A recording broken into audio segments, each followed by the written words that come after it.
interest. Moving on now to the now heated debate on the Kenya-Uganda so-called sugar deal.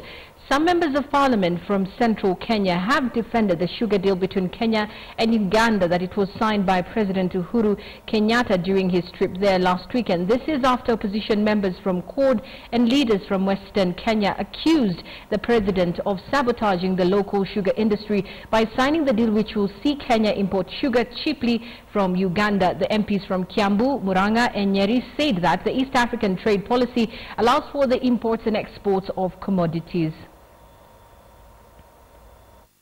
The deal that is there with the issue of the sugar. Why would we go and buy sugar from Brazil instead of our neighbor? Enough is enough. Wacha kutuweka vidole kwa macho, hatutaki mambo. Lakini nataka nimwambie, hata yeye anajua ukweli. Brazil na hapa Uganda, Brazil ni mbali. Na sisi tunasema you love your neighbor as you love yourself. Uganda wananua vitu yetu, tunawauzia. Na hakwenda huko kusema tunaweza kununua sukari yao, makosa iko wapi? Let's stay with that debate on the sugar deals. This morning, the Industrialization Cabinet Secretary had indicated he would clarify some of the issues that have caused confusion in the Kenya-Uganda deal on sugar. KTN's Patrick Amimo has been with the Cabinet Secretary. Patrick Amimo, if you can hear me, can you tell us what was discussed? Thank you, Najma. Indeed, the Cabinet Secretary for Industrialization, Aden Mohammed, has defended this government deal to import sugar from Uganda despite the strong opposition coming from MPs from the former Western Kenya region, who think that that deal will really jeopardize the stability of the sugar factories in that particular region. Aden said that Uganda is part of the East African Common Market, and what Kenya did is that because Kenya is a sugar deficit country, and in case of any import, then it will give first priority to countries in the East African Common Market, and Uganda is part of it. So he says other than importing sugar from Brazil, then they will give Uganda first priority. If then Uganda cannot meet it, that's when they can go out to other regional markets like Omesa. He says that Uganda imports a lot of goods from Kenya. There's that trade imbalance between Kenya and Uganda. It's in favor of Kenya in that we export more goods to Uganda compared to what we buy from Uganda. So he thinks, he says that this sugar deal is one way of at least trying to balance that trade between Kenya and Uganda. The minister also said that the other issue that aims this local sugar factory is that most of those that are government-sponsored are operating inefficiently. That's why they cannot be able to meet the local demand in the market. And he says the solution would be to privatize these sugar mills. Najma? Amimo, I believe there has been confusion on the sugar deal, whether it was signed or not. Some CSs were saying that nothing was signed, it was just an MOU. Are you able to clarify that? Indeed, the minister says that there was talk to that effect that Kenya should, Ugandan sugar could be sold into the Kenyan market.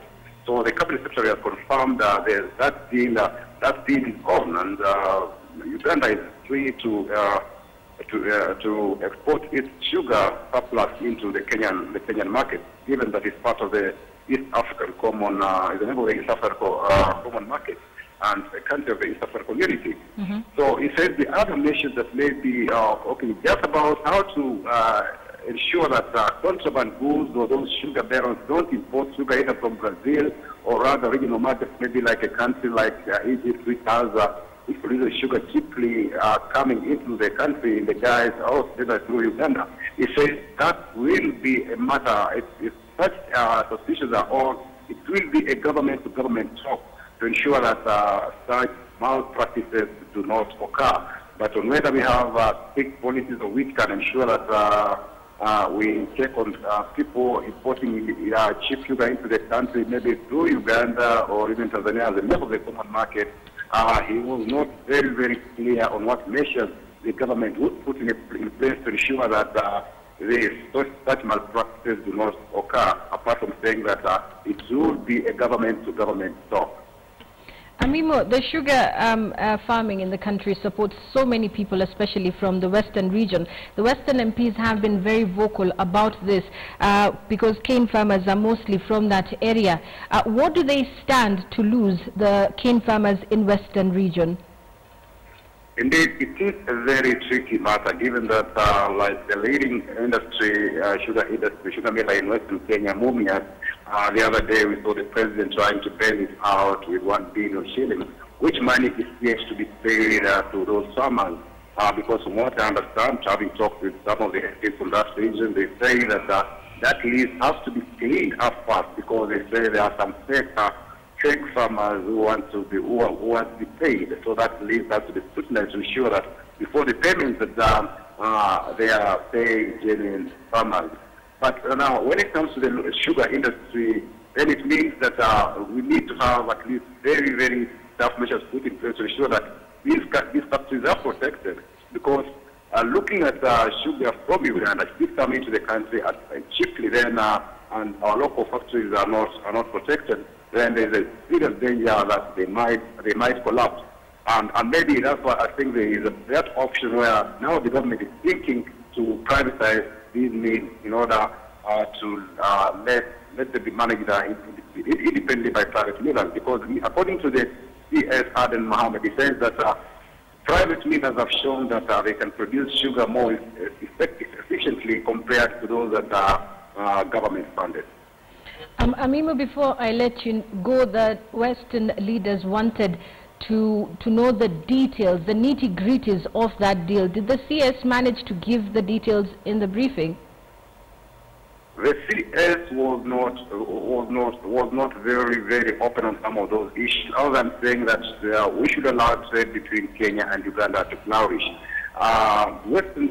MPs from the Western region, remember, they were invited yesterday at the State House, and they've now the meeting. Yes. Because it's a very, very sensitive issue, and those sugar farmers, those who depend on sugar as their source of livelihood, are looking at the members of parliament to see what direction they are going to take. And maybe one of the things that inform these MPs would be that if they will go to State House, then it would mean that they were attempting to cut some deals with the government.